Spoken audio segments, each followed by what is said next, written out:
The world we live in today was defined in the 80s and 90s through the big economic changes of the Hawke and Keating government, which took four prices that used to be set by bureaucrats and by politicians and handed them over to the market. The first one was the dollar, which was floated in 1983.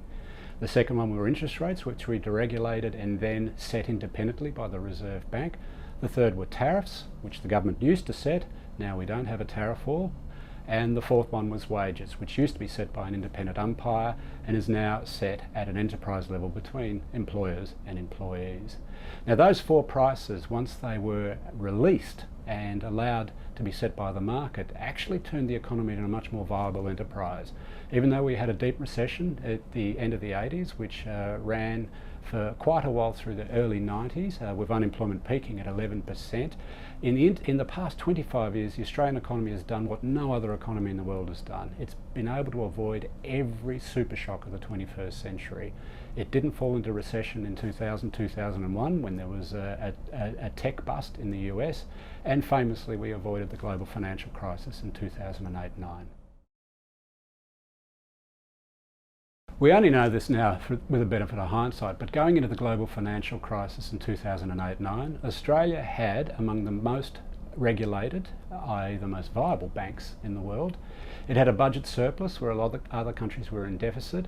It had relatively high interest rates because the Reserve Bank was pushing interest rates up to counteract a lot of the spending of the Howard government.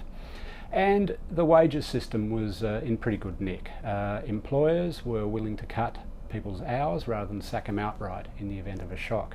So when the GFC hit us, our banks held together. The government used the surplus to be able to deliver these, famously it delivered these $1,000 checks to us just before Christmas so it could spend as an act of patriotic duty. The Reserve Bank was able to cut interest rates and cut them very quickly, and as I mentioned, employers wanted to hang on to their staff, so they cut the hours they work rather than sack them outright. No other country was in a position to execute these very, very quick, now economists call it stimulus, but it's much more an act of social cohesion, a whole lot of things knitting together at a crisis point. And the country looked really good at that point. You could almost say we were not just the last rich nation standing, but we were in a position to become a role model. Unfortunately, in the last few years, a lot of what went right then can no longer save us in the event of another shock.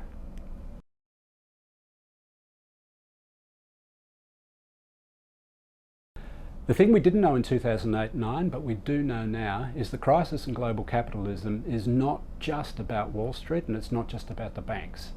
It's gone from America to Europe, which is a question of whether entire governments are viable, especially in Greece, Spain, Italy, Portugal, Ireland.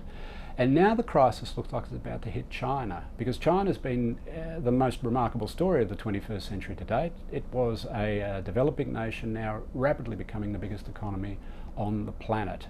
But this crisis, as I say, has gone from the US to Europe and to China. It's run a lot longer, I think, than the textbook said it should. And that is because each of the three big economic zones in the world are taking it in turns. Now Australia has been able to hold its head up during the first and the second phase of the crisis. The first phase of the crisis was the GFC in 2008-9. The second phase began at around 2011 when our mining boom peaked, which was the European sovereign debt crisis. If there's a third crisis, and if it comes from China, I think we'll find that we're not in as strong position as we were in 2008-9. The model itself is exhausted. It is still working, but it's just not match fit anymore for another shock. The dollar is unusually high because there's another story going on in the world, and that is essentially the currency war between America, Europe, Japan, China. The wages system now has been corrupted, I think, by a little too much power swinging to capital, i.e. to business. And in the last couple of years, the wages system has not delivered a decent pay rise to any worker in Australia. And the other thing is now, with the possibility that there might be another shock coming from China, we find that the Reserve Bank has interest rates at historically low levels. On some estimates, the global interest rate setting is the lowest, i.e.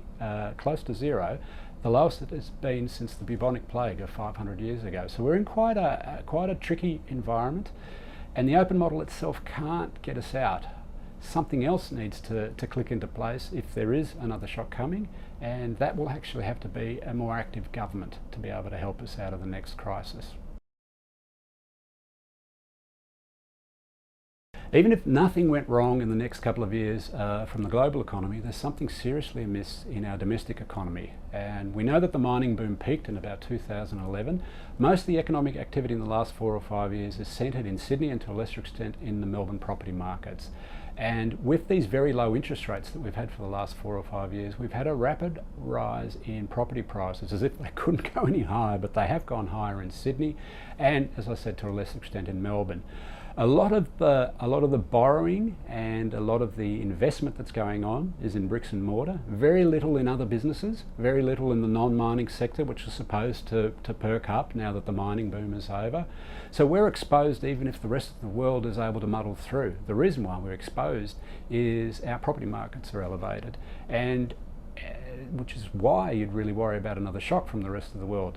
Our history tells us that if one of two things go wrong, Australia can handle it. If there's a global shock, but the domestic economic setting is strong, well, we may be able to survive a global shock. If there's a domestic imbalance, but the global economy keeps growing, we tend not to have recessions when the rest of the world is growing. But if two things go wrong at once, if we have a domestic imbalance, and in this case it's the Sydney and Melbourne property market, you really only need to look out the door to see how much your neighbour's property just went for.